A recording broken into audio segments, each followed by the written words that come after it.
Hello, and thank you for watching this regional forecast for the Corn Belt. I'm Andrew Pritchard, meteorologist with Nutrien Ag Solutions. Temperatures over the next 10 days, we're going to see another storm system move in late this week that's going to draw a lot of warm and humid air northward into parts of the central and eastern Corn Belt.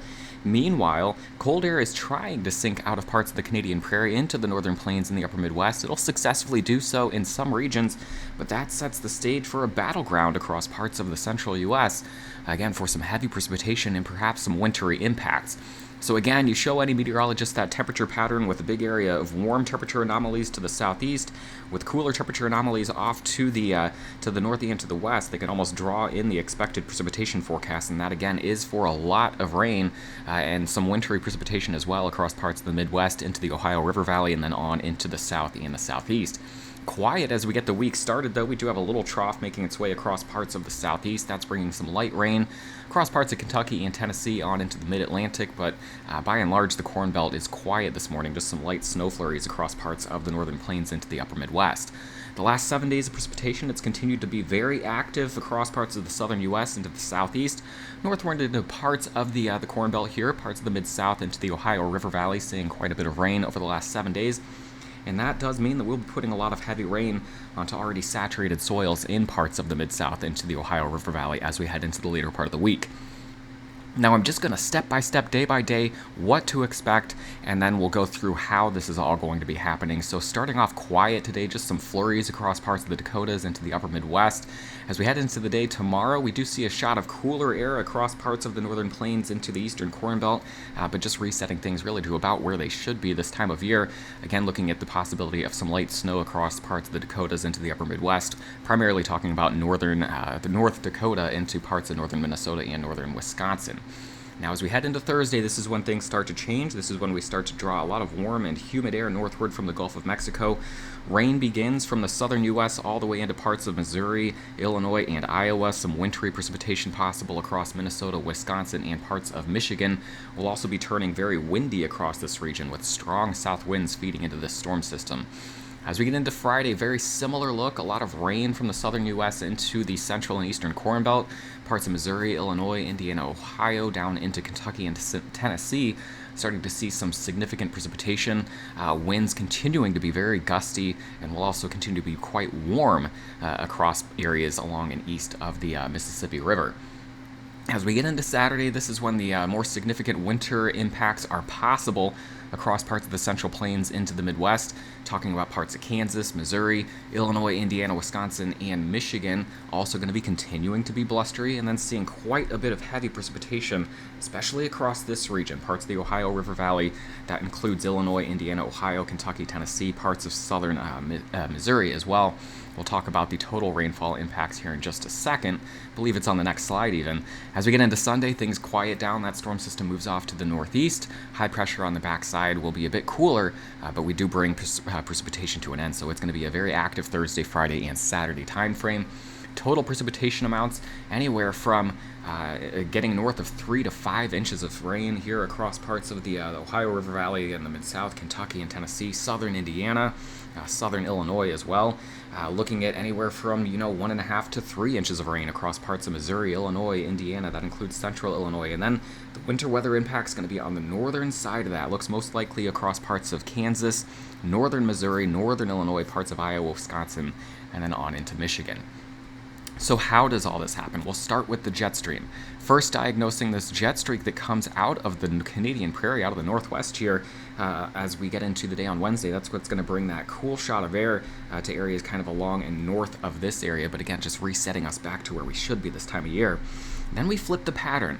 By the time we get to Thursday, now we're looking at this pattern where we've got a big trough across the west with a ridge in the east. And we know that brings a lot of warm air northward, a lot of warm and humid air northward from the Gulf of Mexico. And then as we take this even a bit further into Friday and Saturday, there is our compact storm system. Now we're looking at this U shape. That is our trough. And then we see the winds in advance of that fanning out. That is upper level divergence. That leads to rising motion through the atmosphere. And of course, that leads to the development of cloud cover and precipitation. So that is what sets the stage. That's what's driving things at the upper levels. If we take a look at the response here at the surface, pretty quiet as we head through the rest of the day, Tuesday and Wednesday. As we get into Wednesday night and then Thursday morning, that's when we really start to bring these south winds, start to howl these south winds across parts of Iowa, Missouri, Illinois, getting into the eastern Corn Belt. That's what is drawing that warm and humid air northward from the Gulf of Mexico into the Midwest. As we take a look at what happens then with the moisture content within the atmosphere, again, quiet, cool, dry air mass across the Corn Belt as we start off the week. By the time we get to late Wednesday into Thursday, though, we really start pumping northward moisture from the Gulf of Mexico into the Midwest, and that, of course, riding up and over the top of the frontal boundary that will establish itself here.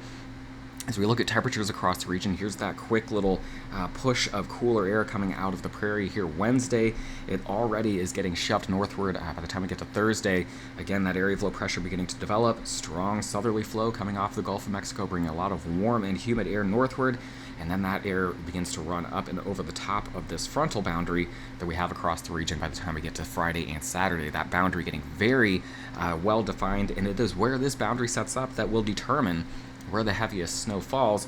Again, just slight shifts here with that freezing line can make dramatic shifts north and south with where the heaviest snow is going to be expected.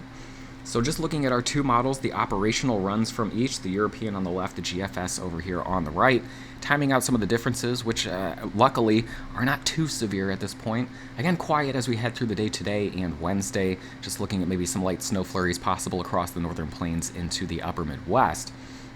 As we get into Thursday, this is when we start to see precipitation developing all the way from the Gulf Coast into Wisconsin and Michigan, looking at rain as this thing draws a lot of warm air northward.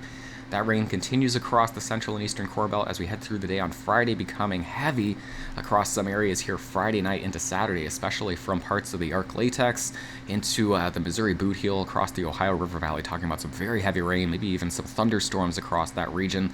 Now we're looking at 6 p.m. on Saturday evening, and this is where we have some slight differences. The European model bringing a lot of cold air into this region here, wants to deliver some snow on the backside to areas further to the south. I'm talking about central and eastern Missouri into central Illinois and northern Indiana. The GFS, a little quicker with its escape here, brings a little light snow to parts of central and northern Missouri into northern Illinois, getting into northern Indiana and Michigan as we head into Saturday night.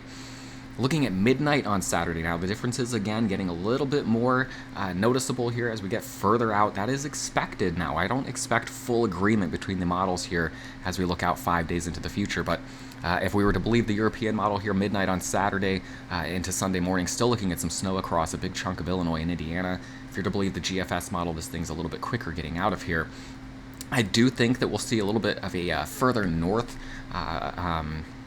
corridor of the snow here than some of the operational models are delivering. If we look at the ensemble forecast, the European ensemble on the left, the GFS over on the right, we're looking at the probability of over 1 inch of snow. We're starting to hone in on a corridor here across northern Missouri into eastern Iowa, northern Illinois, and southern Wisconsin, then on into Michigan. If you look at the GFS, we see a similar look here. This is even a little bit further north, talking about parts of eastern Nebraska through central and eastern Iowa into northern Illinois and northern Wisconsin. So these details will get hammered out a little bit more. Of course, Eric will take another look at this on Thursday morning, and I'll have another Corn Belt update on Friday. But right now, it looks like the snow probability is going to be highest across this corridor here, across parts of Missouri, Iowa, Illinois, northern Illinois, into southern Wisconsin, with rain likely off to the south there.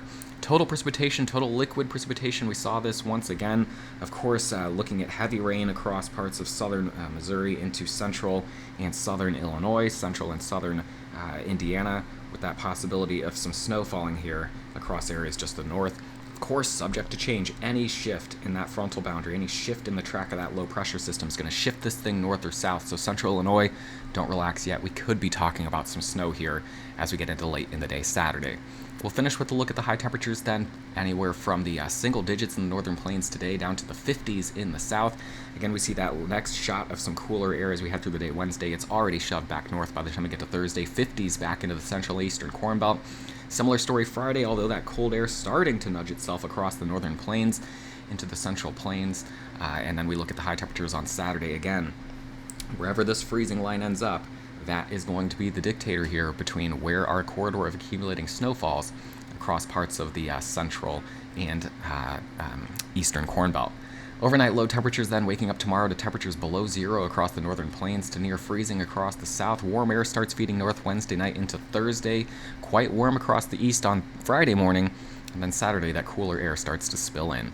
Again, Eric Snodgrass will have an in-depth look at the next 1 to 2 weeks in our Thursday morning ag forecast video, and I'll be back to talk about the Corn Belt once again on Friday morning. Have a great day.